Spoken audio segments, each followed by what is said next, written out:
It's time to pull those belts tight, race fans. The front stretch is coming at you, presented by Joe's Karting in Council Bluffs. Now, here's Dan Taylor and Dirk Houston. Hi, this is Robin Pemberton, Vice President of NASCAR Competition, and you're listening to The Front Stretch.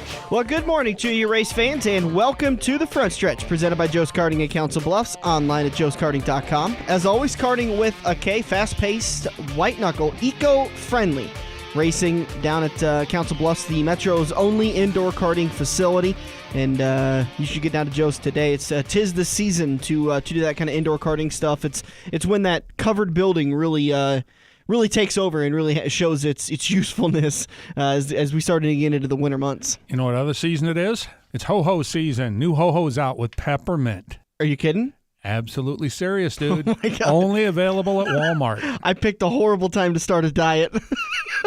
I got to start getting my Costa Rica body fit. So Diet starts January 1st, dude. Problem is I leave 2 weeks Every later year. for Costa Rica. It never really works out that way.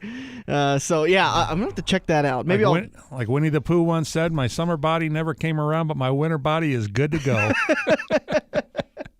Had a great conversation with the owners over at Joe's Karting, and we had a long talk about the building and like that's one of their biggest expenses is having that covered building. But man, that comes in so handy when it's nice and warm during those bitter cold months, and you can go and do some racing in realistically probably 50, 55 degree temperatures, which is way better than sub-zero temperatures outside. And they do a fantastic job keeping those carts up to date so that they're all clean. And we had a fun conversation about that too. They said, no matter what we do, we can make every cart even throughout the entire field. But everybody will complain about something different with the carts because and then when you go and race a second time, you get a different cart. And that cart races a little bit differently, so then you're mad about that cart because it didn't do this. But, I was talking to him, I said, it really does bring home the echo that these drivers, whether it be in NASCAR or dirt track, they have to race the car they've got. It doesn't, for dirt track especially, you don't really get to change your car up much once that feature starts. No. Once the feature starts, unless, like at the Clark Memorial, they do a halfway point for the modifieds where they can go out and adjust on them. But, yeah, unless you got a special like that, you're stuck with what you got when you hit the track pretty much. Speaking of stuck with what you got, we got a big show lined up for you today. The AAA Texas 500 kicks off. Coverage starts at 12:30 on NBC. Make sure you tune into NBC. It's not NBCSN, and I believe NBC has the final 3 races of the season. So High-speed demolition derby. I tell you what. We got a lot to talk about today. We'll get into it. In PRN, PRN starts their coverage at about noon, and then Green Flag waves at 1 p.m. All the action will be on the big screens at Quaker Steak and Lube in Council Bluffs, the official watering hole of the front stretch. And by the way, that reminds me, don't forget to mark your calendars. November 22nd is the Homestead viewing party. We're going to kick it off at about 1:30, and we got a bunch of prizes we're going to be handing out. So we hope you do join us for that. It's absolutely free. Just come and enjoy some wings, enjoy a couple of brews. Let's crown a champion, and we'll hand out some prizes to the Pick'ems contestants, and non-Pick'ems contestants can come and win prizes too. We'll do some fun trivia stuff, so we'll hand out some stuff that way. So turn number 1, we'll probably touch on Martinsville. I think it's safe to say we're going to touch on Martinsville. Turn number 2, we're going to talk to Bryan Hulbert, who is the PR director and, in his own words, somewhat of an announcer for the ASCS. We'll talk to him about their 2015 season, their plans for 2016. Turn number 3, we took phone calls. We're going to talk to the fans about their thoughts on Joey Logano versus Matt Kenseth, Kansas, what happened at Talladega, what then happened at Martinsville, and we'll talk about the NASCAR penalties, and we'll get into all of that stuff. So we actually recorded the show on Wednesday night, so if you're listening to it, you can't call in during turn number 3 because the show's already done. We posted it on Facebook that we were taking your phone calls, so we'll do this as there are topics for fans to call in about. We're not going to do it every week because sometimes there's just not much to talk about. So we'll do this every once in a while. Just make sure you like us on Facebook so you can keep up to date with that, and you can give us a call and give us your opinion. So that's going to be in turn number 3. Turn number 4, we will preview Texas, but who the heck knows what's going to happen today at Texas. It's going to be interesting, so we'll see what happens today. All right, let's talk about Martinsville and what happened. I think Greg Biffle is still wrecking. He brought out about the first 6-7 cautions.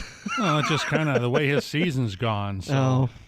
It's we're trying desperately to get a lot of these guys on the show when the season ends so that we can talk to them about their season, and he's one of them that I love listening to do interviews because he's so intelligent and he's so clear about what he's saying, and he doesn't filter himself, but he's not offensive. He's just such a well-spoken, easy to understand guy, and I'd love to have him on the show, and I'd love to pick his brain about being a part of an organization that was so dominant during the 90s and the 2000s but has fallen off so much.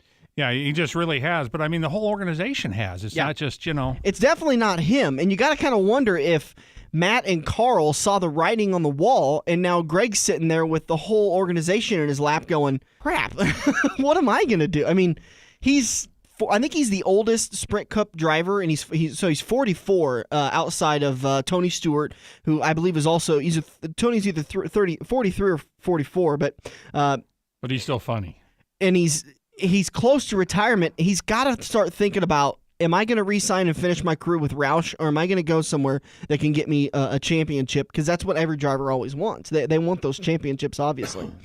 Rough day for Greg Biffle at Martinsville. It was just tough for him, but and I kept feeling so bad for him because it was just caution waves. Greg Biffle, what was it? A record 18 cautions for that track. I mean, that was ridiculous. 16 of them for Biffle. No, it was a rough day. 18 for 109 laps. Yeah, that's how many cautions were out there. 25% of the race. Clint Boyer, that's a good point. That's good math. I couldn't do that in my head. Clint Boyer, rough day for old CB. He's just having a tough time finishing out his career at Michael Waltrip Racing. Gets in a bad accident, finishes 43rd. Other drivers, Danica Patrick, $50,000 lighter in the pocket, also 25 driver points lighter as she attempted to pay back. Who was at the 38? Yeah, David Gilliland. Of David Gilliland. I feel so bad for her because, well, I guess I don't. It's a 2-race suspension. Well, true. I guess I don't really feel bad for her because this is now like the third or fourth time she's tried to wreck somebody, but instead she wrecked herself. Well, it's something you don't learn in Indy cars. No, that's true. That's very true. Her boyfriend, Ricky Stenhouse, finished 39th. Matt Kenseth, we'll talk about that in a little bit, 38th. Joey Logano, 37th. Kurt Busch, 34th. And Brad Keselowski, 32nd. Now, those last ones, Joey Logano, Kurt Busch, and Brad Keselowski, were all chase contenders that are now in a hole and are going to have to do some digging or winning. And really, you got to think about your strategy, especially with the way that the 4-team runs at Phoenix. Today's it. I mean, they got to win today at Texas, or else they're going to have a big hill to climb if the 4-team brings anything resembling what they brought at Phoenix for the last 3 times? Yeah, the 4-team's going to have a good car at Phoenix. That's a given. But I know, I think Joey won the Texas race in the spring, didn't he? I'd have to go back through my notes. I know he was on the pole at one of the Texas races last year, and I'm pretty sure Brad's got a win at Texas. So those two guys can definitely get something done there. Jimmy Johnson won the spring race at Texas. Let's see. Joey finished 4th after leading 19 laps. Okay, so maybe it was this spring then that he had the pole then. That could be. If he led 19 laps right at the beginning, maybe. No, I'm going to have to wait for my tablet to pull it back up. I tried to... let's see. Joey started 6th, finished 4th. Let's see. Kurt Busch had the pole, finished 14th. Jimmy started 5th, finished 1st. Dale Earnhardt Jr. Started 25th, finished 3rd. So good run for Dale Jr. Might be a good idea for the Pick'ems contest. We'll talk about that didn't use him in Talladega. There was a lot of people that took him at Talladega, and it worked out for him. Against my advice, I guess I said... Well, I guess I don't really say not to use him. I just thought he wasn't going to get the win again, but boy, did he get close. About as close as you can get without winning it, huh? Well, it's about as close as you can get when NASCAR lets you. It was about a judgment call's worth, huh, wasn't it? No, I'm just kidding. Scoring and timing obviously made things illegal, or perfectly legal. There you go, illegal. Conspiracy theory. How about Hamlin, though? How many pit road speeding penalties did he get? I remember 2, but I thought he got 3. I'm just thinking of 2. Finished 3rd, okay. So if I was to say this last weekend or the following weekend at the previous weekend at Talladega, and I was to say he got 2 or 3 pit road speeding penalties. What's whoop-de-doo? It's Talladega. You suck up to the back of the field, you catch the draft, you're in the front by 5 or 6 laps. Unless your escape hatch is open. Right. This is Martinsville. That is incredibly tough to start in the back of the field every time you have that penalty.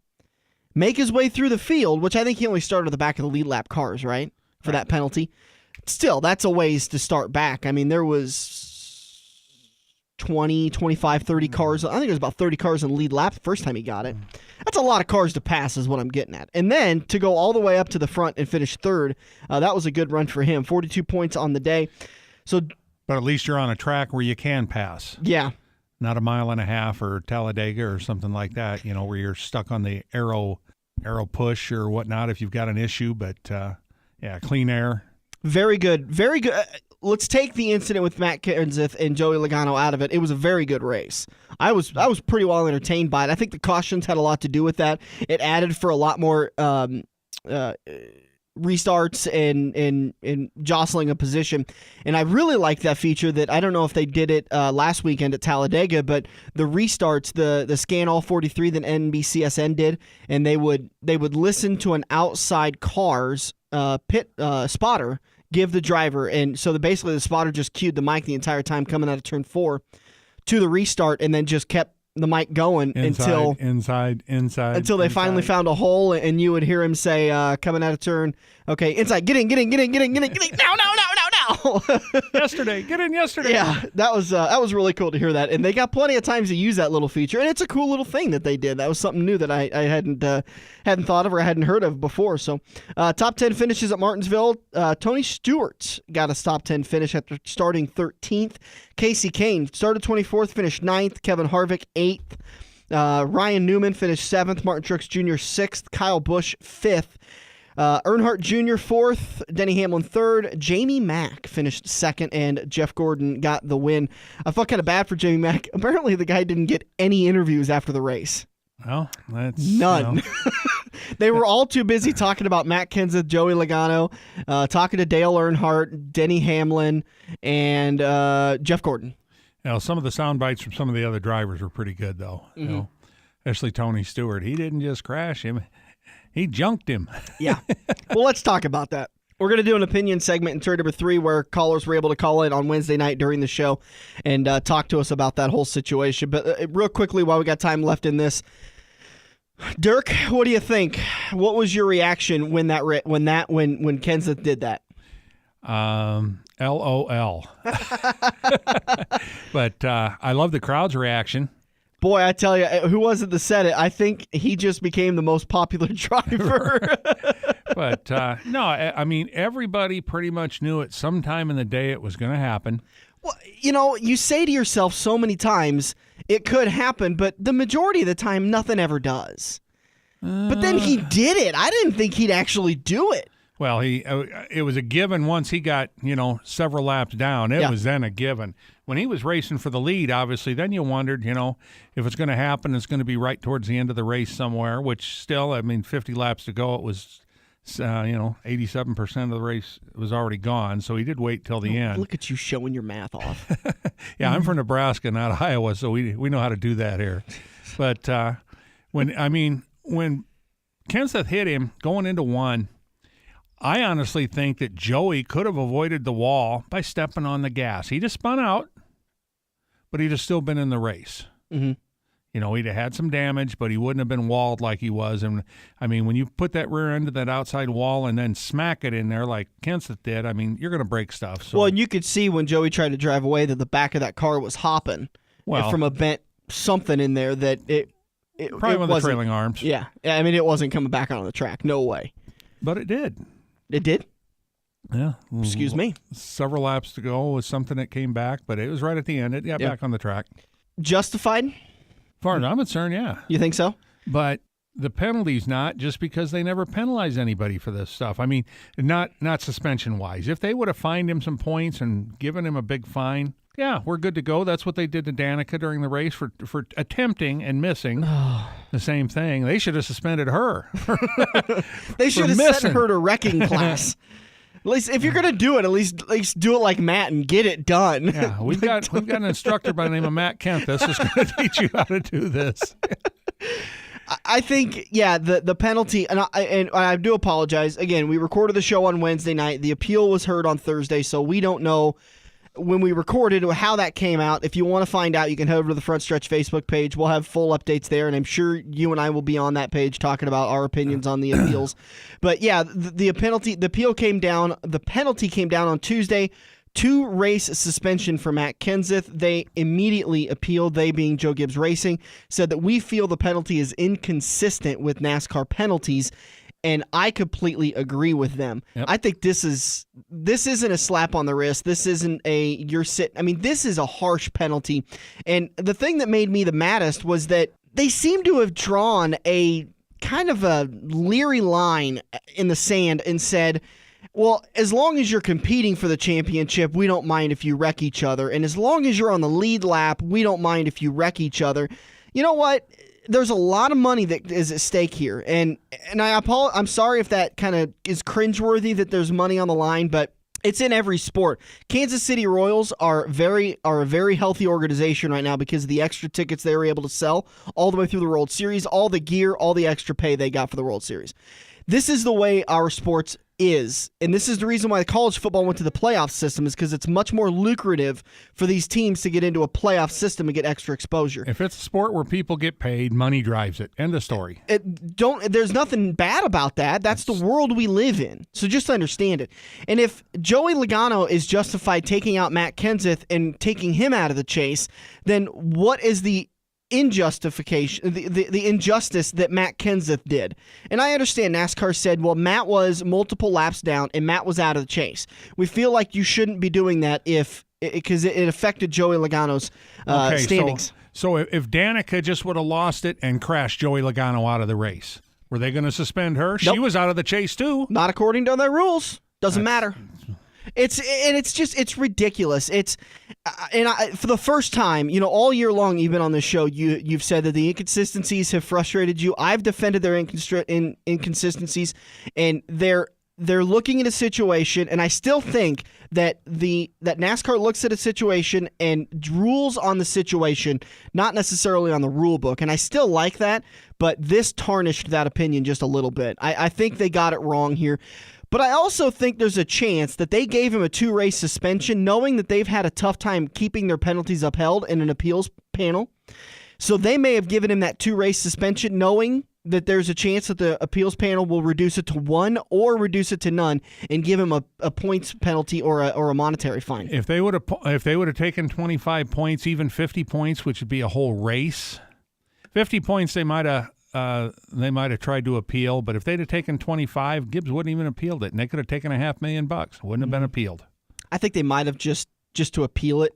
Because it's like I said, last couple of appeals, NASCAR has had their penalties reduced. So if I'm Joe Gibbs Racing and I'm ordered to pay $500,000, I'm going to go through the appeals process, see if I can't get that check knocked down to $250,000. I'll guarantee you. That's Iowa math.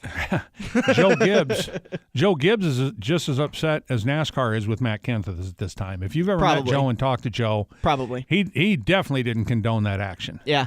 And, I was shocked at first until I remembered Charlotte last year. And we talked about this last weekend on the show, that I was surprised, and we talked about it after Kansas. I was surprised that Matt didn't do anything following that race after what he did at Charlotte to Brad Keselowski. But then he might have gotten pulled into the coach's office and said, you don't do that anymore. And so he decided, well, I can't go fisticuffs with him in between the haulers, so I'm just going to flat take him out. And, I also am going to give Matt the benefit of the doubt. I'm not entirely sure this was premeditated. I think he was driving along out of the race, saw the 22 coming, and went, here's my chance. It's like theft. They say that like 90% of all thefts are spur of the moment. Well, opportunities. Crimes of opportunity, right. Correct.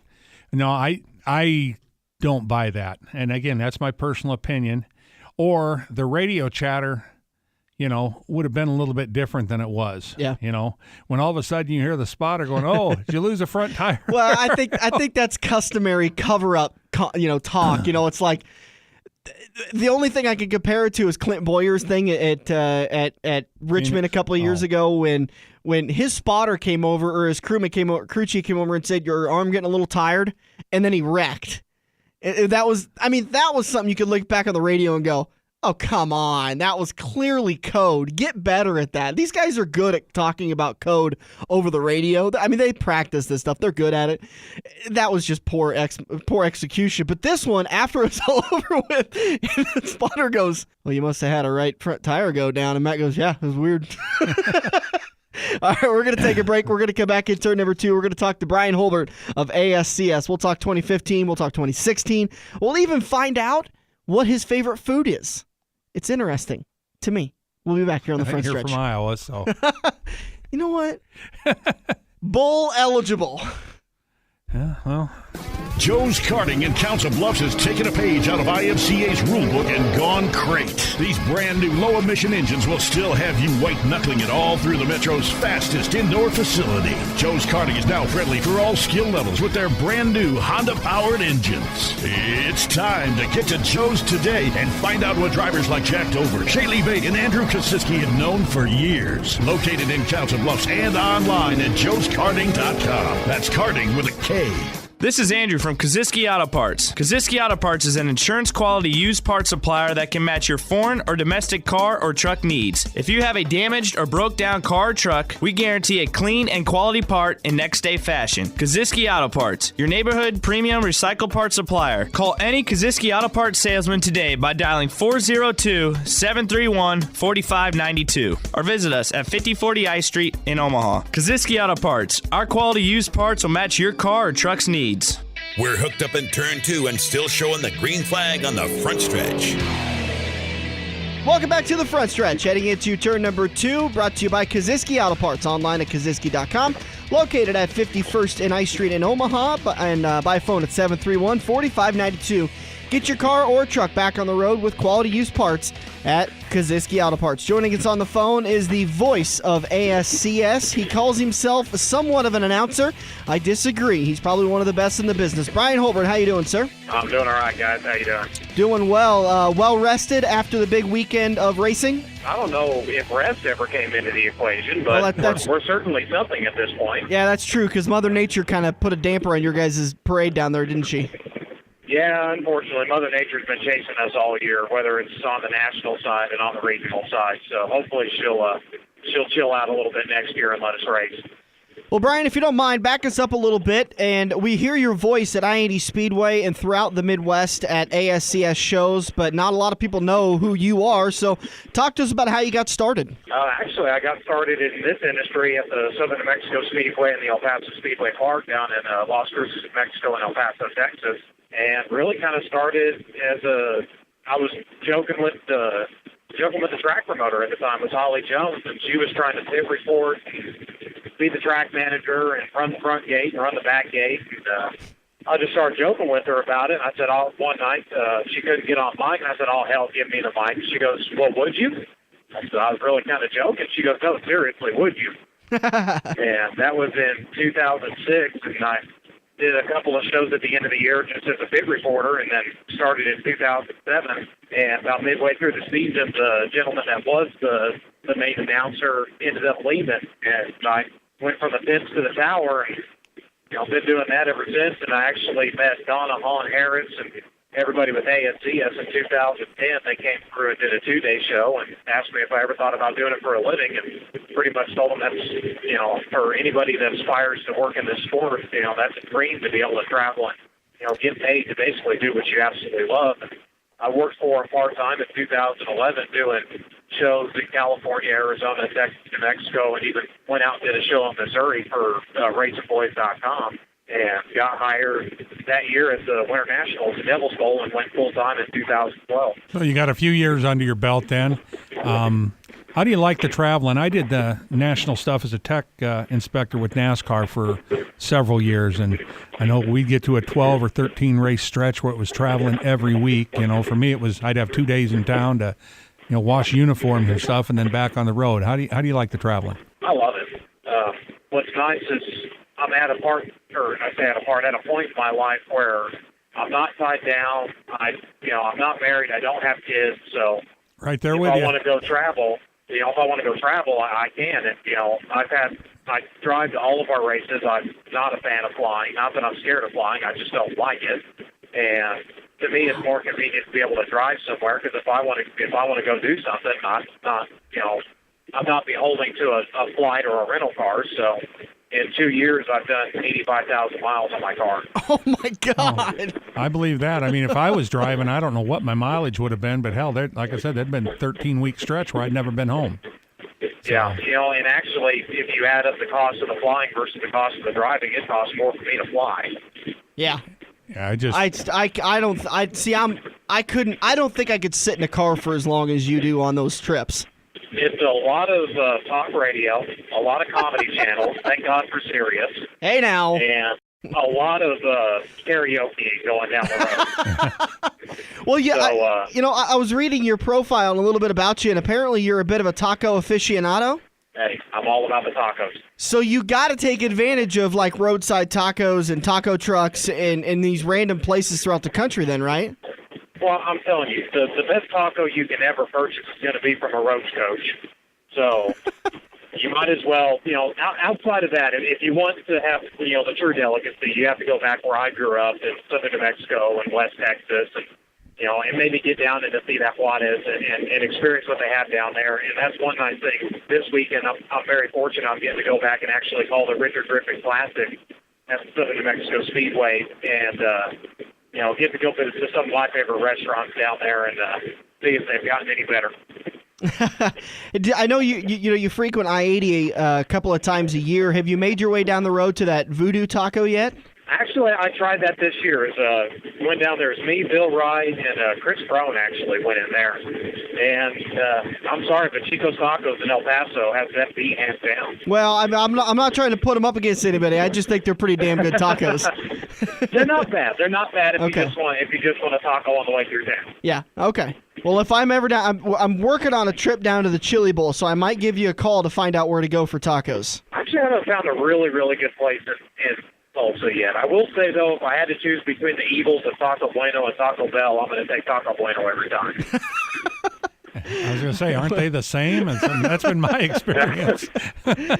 So, you've got quite a few characters on the ASCS circuit. So is there one driver that you just love to interview because you know they're going to give you something fun?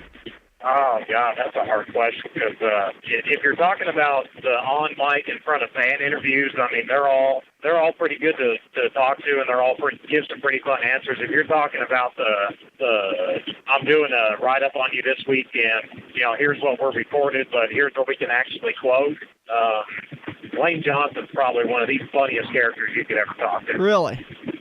Oh, yeah. He's probably got more stories than I have time to listen to. He's probably forgotten more than he can tell you, but he's a lot of fun. Jeff Swindell, when he started off the season with us, he's actually, you can ask him one question and get a novel. He is very, very well-spoken, and he's another one that has a lot of funny stories. Well, it sounds like Wayne Johnson sounds a lot like Kenny Schrader. If Kenny ever decides to jump in a sprint car, go try him. Oh, my God. That's like Kenny Wallace at the Chili Bowl. Yeah.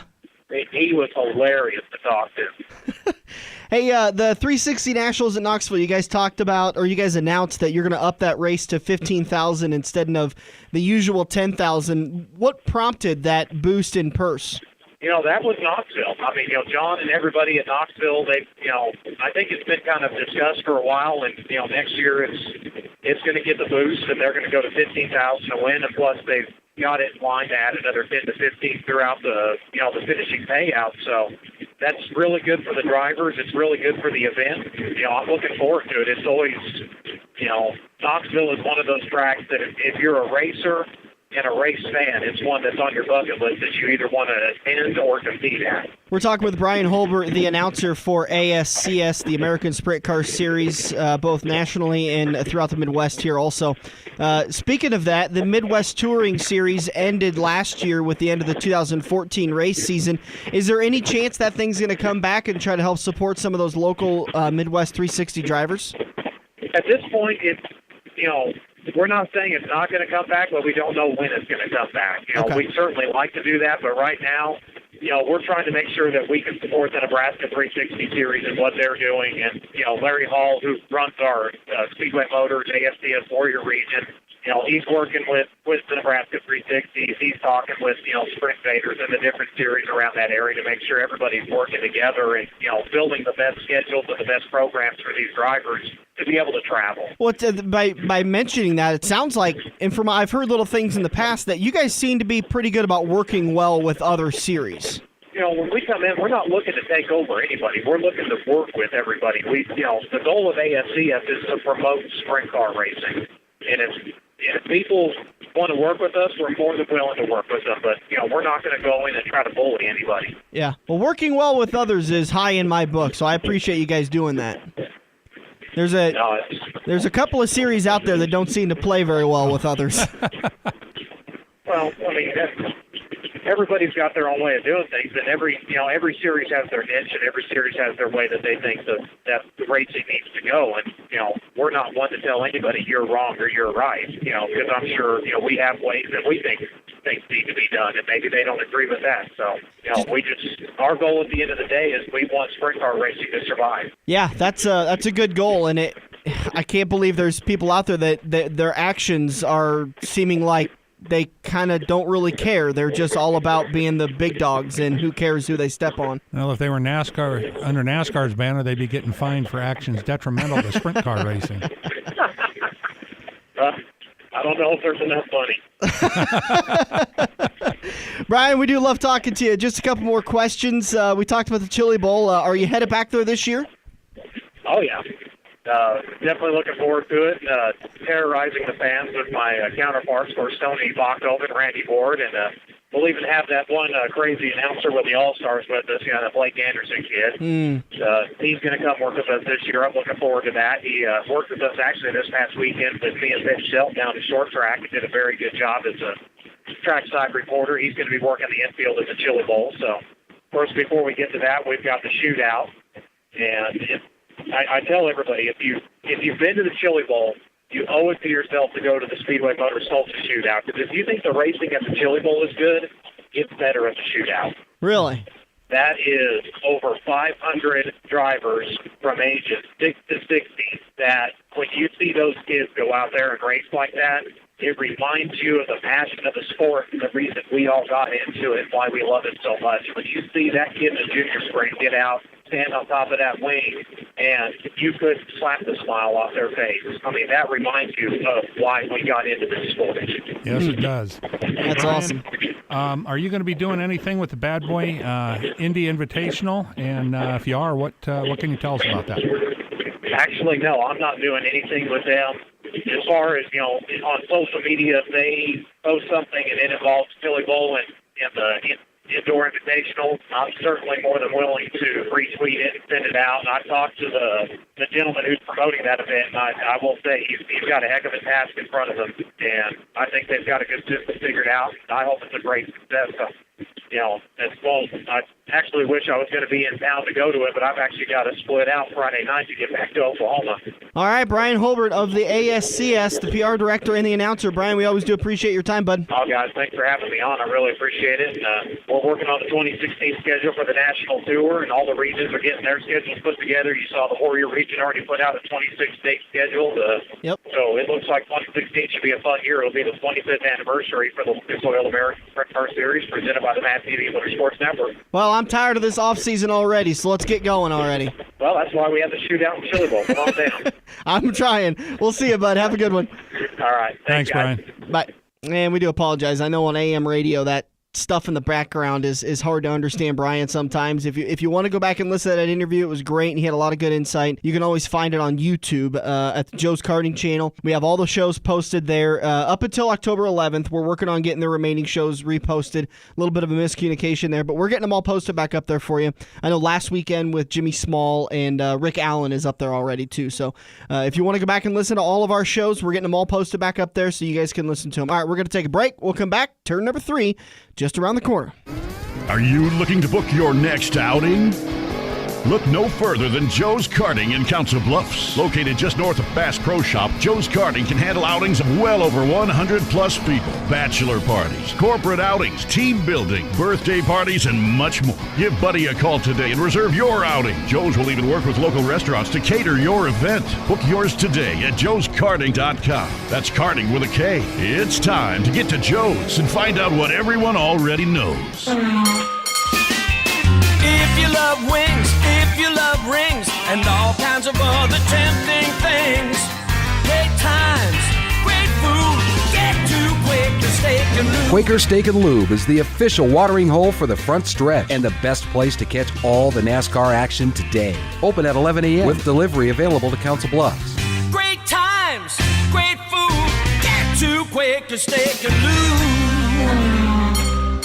Feather the brake and get back to the gas. Dan and Dirk are headed into turn 3 on the front stretch.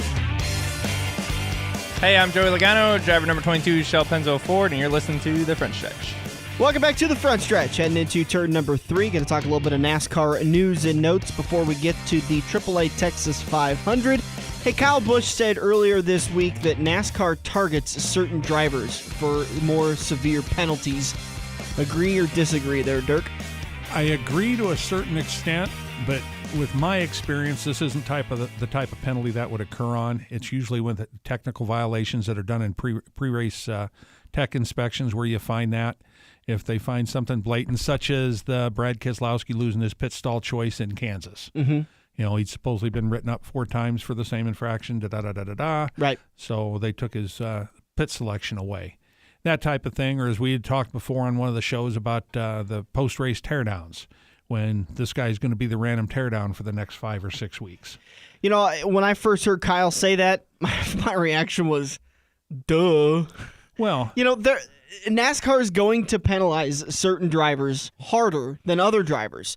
My example is Kyle Busch has had a tendency to have issues with the NASCAR rulebook. Not technical, but actions detrimental to stock car racing or whatever. His thing at Texas a couple of years ago with Ron Hornaday in the Truck Series when he wrecked him under caution. He's continuously had run-ins. And so, yeah, when you've got 3 children, one of them is the valedictorian straight-A student, never in trouble and causes trouble, you think this is a one-time occurrence, we'll go light, but we'll warn them. When you've got the T-Bird motorcycle riding, smoking, drinking redheaded stepchild. Right. Probably from Nebraska. Probably. Then you penalize them a little harder because you're tired of penalizing them. So you got to raise the stakes. If they would have listened to Matt's radio, you know what Matt said right before he hit him? I don't. He said, "Hold my beer." That's what a Nebraska guy would do. Hey, this just in. NASCAR went back and decided to fine Cale Yarborough and Donnie Allison at Talladega. They're now going to be suspended for 2 Hall of Fame banquet meals. Well, that was Daytona. So Daytona, okay. So if they suspended him for Talladega, that would be par for the course. But what I don't like with Kyle Busch's statement is the only reason he's in the chase is because NASCAR bent the rules for him. But, you know, I continue to – they didn't – there is a rule in the rule book that says a medical exemption. He received a medical exemption. It's just like Denny Hamlin last year. He had a medical exemption. He got into the chase. There is a medical exemption in the rules. Yeah, but again, the only reason they did it for Kyle Busch, because they caught so much guff when they did it for Denny Hamlin, but Denny Hamlin's was the same deal because he hurt his back in the same type of crash. That was 2 years ago. Last year he had a thing in his a metal shard in his eye. Right. Now the only guff they caught was because people thought he failed a drug test and NASCAR was covering it up. But Denny had a medical condition. He couldn't race. He couldn't get cleared to race. But the Kyle Busch one, you know, NASCAR said it's our fault. We own this racetrack, and we didn't have any safer barriers on that part of the track. Yeah. So it's our fault he couldn't race. Well, I mean, it was a medical exemption. They said you must compete or attempt to compete in all 36 or 26 races before the chase, or we will consider medical exemptions and extreme circumstances. I think that's the way the rule is written. So this was a medical exemption. Now, we could go round and round about the Kurt Busch thing, because I think they did the right thing there. They pulled him off the track at Daytona because there was a domestic violence issue that had really tarnished the NFL in the offseason. NASCAR said, there's no way we could put this guy out there. We need to let the justice system do its thing. They did its thing. They pulled him off the track. He was found to be, there was no evidence. A district attorney brought no trial against him. So NASCAR said, okay, we pulled you off the track for what you found to be innocent. You're back in the chase. As long as you can get in on points or wins, you're in the chase. The competing for 26 continuous races doesn't exist to you anymore. But again, that goes back to what we talked about in turn 1, where I'm okay with certain bending of the rules. Well, but it also goes back to the inconsistencies on stuff. You know, I know you kind of got me on that one as far as this whole scenario is going. A couple of years ago, when they just put Jeff Gordon in the chase, I'm doing it because I can. Was it Bryan France's exact quote? Yeah. And this on this deal, he could have just sat down and said, "I'm going to put Joey Logano in the championship round," and there could have been 5 cars in there, competing for the championship, and that would have saved face with him. Would you have been okay with that, though? It would have at least had a precedent. Take out the leader, take out but what about Matt Kenseth? Shouldn't Matt Kenseth be in the content or in the what are we in now? The contender round now, or the eliminator round? Shouldn't he be added into the eliminator round since Joey Logano took him out at Kansas? I'm still under the impression that was actually a racing deal. Yeah. They were fighting first and second. Matt Kenseth was trying to block, self-admitted. There wasn't much of a fight. It was a block and a wreck. And, exactly. But it was going to be a block and a block and a block for the next 5 laps. Now, if Joey would have waited until the white flag lap and dumped him, everybody would have said, great Earnhardt move. Absolutely. Great point there, Dirk. Let's over to the phone lines. Hey, you're on the front stretch. Who's this? Dan, this is Jim. Jimbo, how you doing, big guy? I'm doing wonderful. Jim Laughlin, one of the Pick'em's contestants, calling in to talk to us. Did you get that mess all cleaned up there on Dodge Street? I did. Good. I'm glad to hear that. You're good to go. Good. Yep. Dirk and I have been talking all show long about this whole Martinsville situation. I know you and I have shared probably about 1,300 text messages over the last week. We've Facebooked each other. We've argued. We've made up. So let go. We're now into Wednesday night. The penalties have been handed down to Matt, and we're waiting for the appeals process. What's your thoughts so far? I've backed down quite a bit. I thought the penalty should probably be something like Carl got when he spun Brad, but then you got to think that Joey was leading the race at the time, so that should weigh into it. I don't think he should have been suspended a race. I think he should have been. The fine should have been heavy, the points should have been heavy, and probation should have been probably for a year. But I certainly don't think he should have been parked for 2 races. That's kind of groundbreaking for NASCAR. Jim, what do you think of my idea that I think they just should have gone ahead like Bryan France did with Jeff Gordon a few years ago and just put Joey into the championship round? No, I don't think so. Well, I mean, yeah, they did that for Jeff, I guess. But. See, like I said, I wouldn't have been happy with it, but at least they had a precedent. That'd be true. With what they've done, they have no precedent. Mess with competitors' ability to get into the round, then we're going to set it right. Yep, and this whole deal.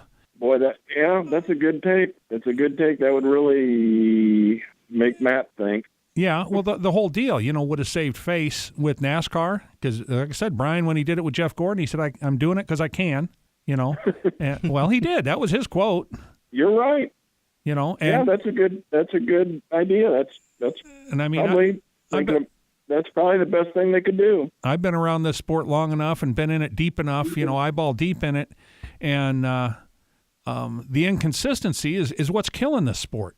One thing's different from one week to the next, and and now if they'd have turned around in this race and suspended Danica Patrick for 2 races, even though she didn't make the guy spin, she tried to. They don't teach that in Indy cars, so but I think they're going to have a class, and I think Matt's going to be the trainer. And he will be a good one. He will be a very good one. So what's the thing that doesn't sit with you the best for this entire situation? Was it just that a lot of people are saying that Matt it was a classless act what he did? Do you agree? I do agree. You don't think it was just like I was just trying to rattle his cage, but things got out of control? I'm telling you, just like I said, I expected better out of Matt. Yeah, Matt's always been a gentleman racer. I I don't know how to say this. I kind of compare him to Mark Martin because I think Mark Martin trained him a lot. Mm-hmm. We were talking about that earlier, so we agree. And you know Mark Martin would never have done that. You're right. Never. You're right. I mean, but to a point where I think the reason why Mark Martin never won a championship was because he was too nice. Yeah, maybe. He definitely had the talent. He definitely had the organization, but he was too nice. I think he went by that driver code just a little bit too clearly. Well, they were talking on the I don't know if it was Race Hub or what I was watching the other day, where they were going through this specific deal, and they thought that well, Matt's probably not going to let Joey get away with it at Kansas, because if he gets away with Kansas, then he's going to get away with it the next time. And, that holds water for a young driver. That's what Danica is, one of the things she's been fighting, because people were beating up on her the last couple of years, so she's starting to fight back. But Matt's been around the sport long enough. People know that they're not going to be able to get away with that. Yeah, they're not picking on him for a lack of respect. But what does it say that Joey Logano got away with this, when I think in my eyes these are two very similar situations that the drivers took each other out, and Joey, I feel this is my opinion, Joey took out Matt at Kansas to win the race and to keep Matt from moving on. Well, so what's the difference between that and Martinsville? The biggest difference is both cars in Kansas were racing for the win. In Martinsville, there was no way in God's green earth that Matt Kenseth was going to win that race, being 8-9 laps down, whatever he was. That's the difference. Absolutely. And at Kansas, like you said, they were running for the win. And the 48 was coming. Yeah. I mean, it wasn't just they were running for the win. If Joey had stayed behind Matt, the 48 was coming and probably would have passed them both. Yeah. Yeah, that's something we'll never know, obviously. But if Joey just would have waited until maybe the white flag lap to do whatever he thought he had to do, everybody would have said, great Earnhardt move, and moved on. Yep, I agree. Jim, we do appreciate you calling in, bud. Best of luck today in the Pickens contest. Thanks, Jim. Yep. See you later. Yeah. Bye. Bye. So, again, we took some phone calls on Wednesday night. That was Jim. That was one of them that we took just to kind of talk, just to open up the phone lines to some of the fans. And, so that's the way that goes. All right. We're going to take a break. We'll come back. Turn number 4. We're going to wrap this whole baby up. This is The Front Stretch on AM 590, Omaha's ESPN Radio. We have all been there before. Broken car part in your hand and some snot-nosed punk behind the counter has no idea what he's talking about, but he guarantees that this part will fix your car. You pay an arm and a leg for the replacement, get it home, and sure enough, it doesn't fit your car. Now, learn from your mistake and give an experienced salesperson at Kosiski Auto Parts a call today at 402-731-4592. Kosiski Auto Parts will get you back on the road with your arms and legs still attached. Joe's Karting in Council Bluffs has taken a page out of IMCA's rulebook and gone crate. These brand new low-emission engines will still have you white-knuckling it all through the Metro's fastest indoor facility. Joe's Karting is now friendly for all skill levels with their brand new Honda-powered engines. It's time to get to Joe's today and find out what drivers like Jack Dover, Shaylee Bate, and Andrew Kosiski have known for years. Located in Council Bluffs and online at joeskarting.com. That's karting with a K.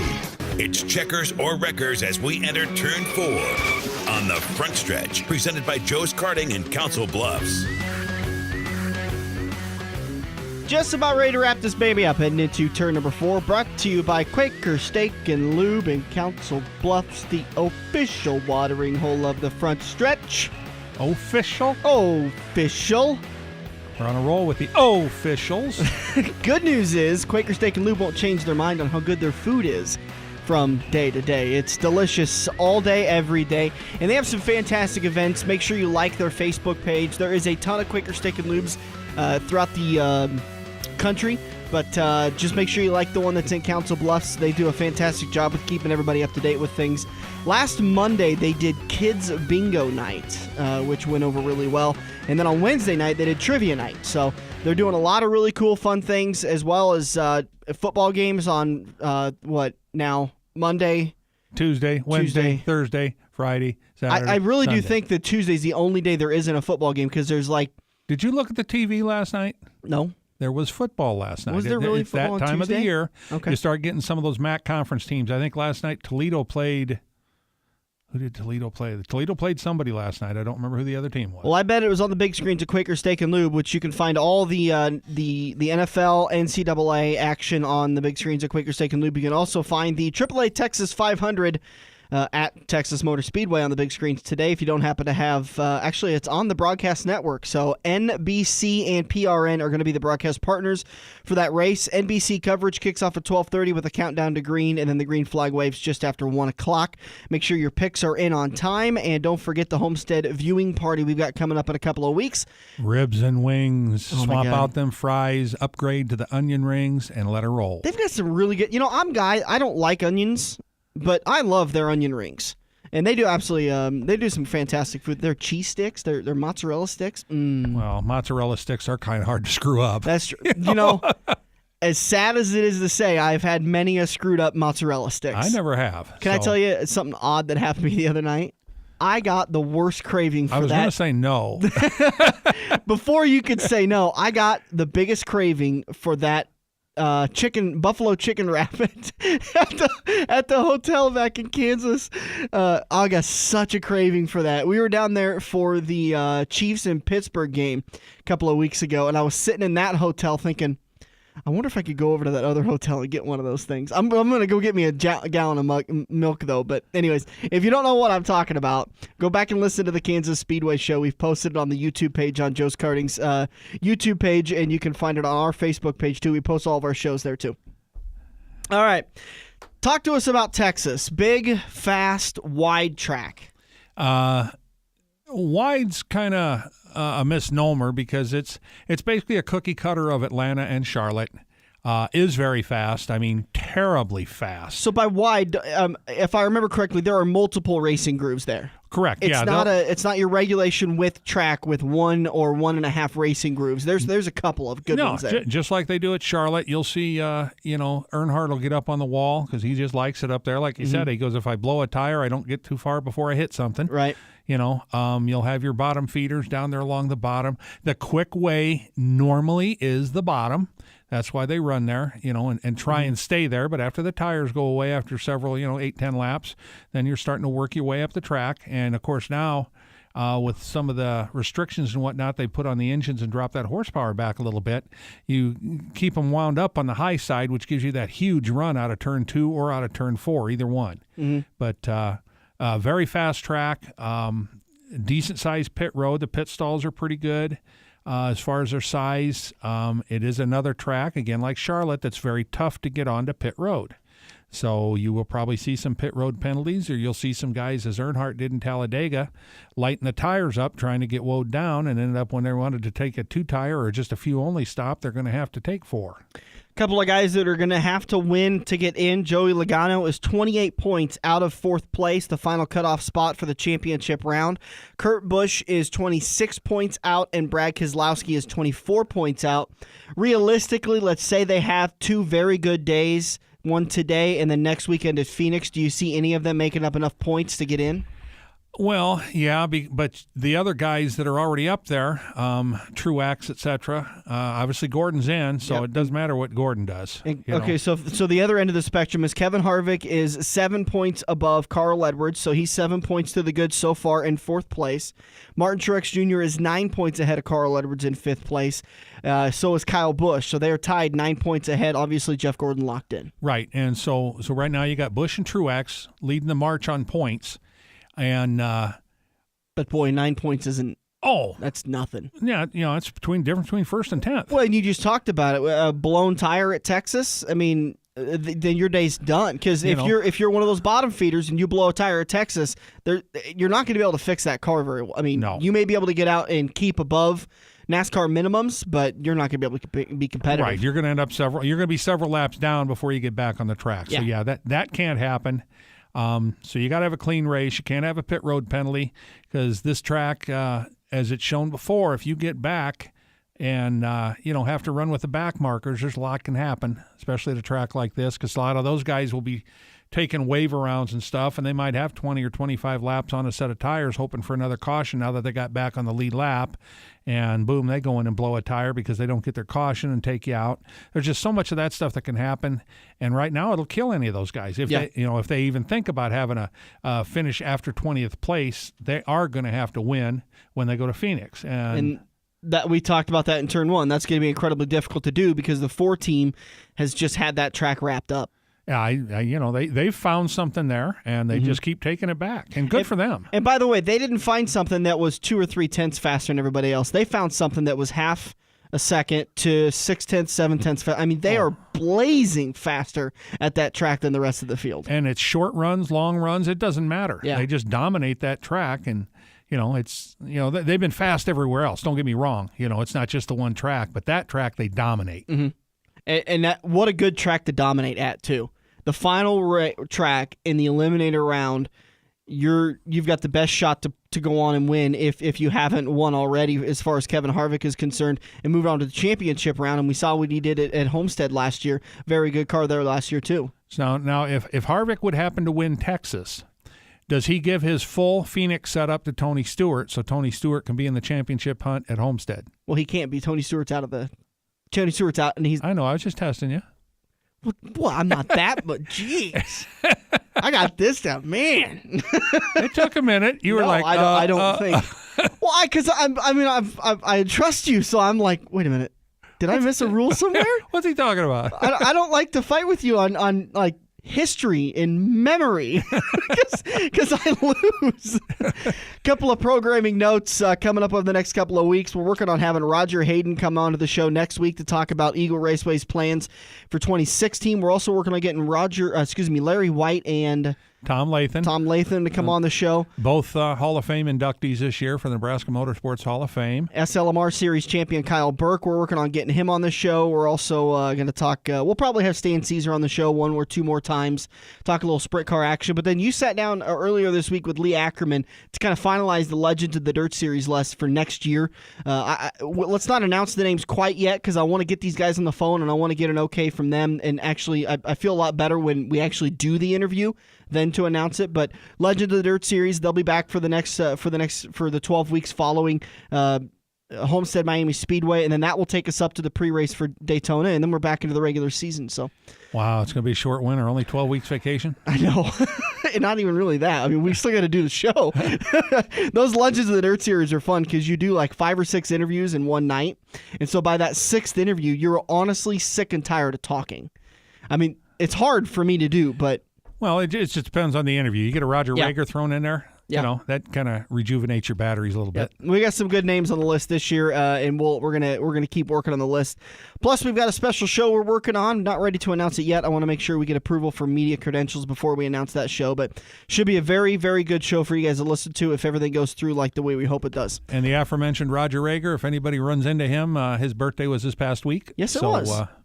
Go ahead and wish him a happy birthday. Don't pat him too hard, though. Get down to Quaker Steak and Lube today, just a few hours away from the green flag for the AAA Texas 500 at Texas Motor Speedway. All the action kicks off at a little after 1 when the green flag waves. Thanks a lot for joining us.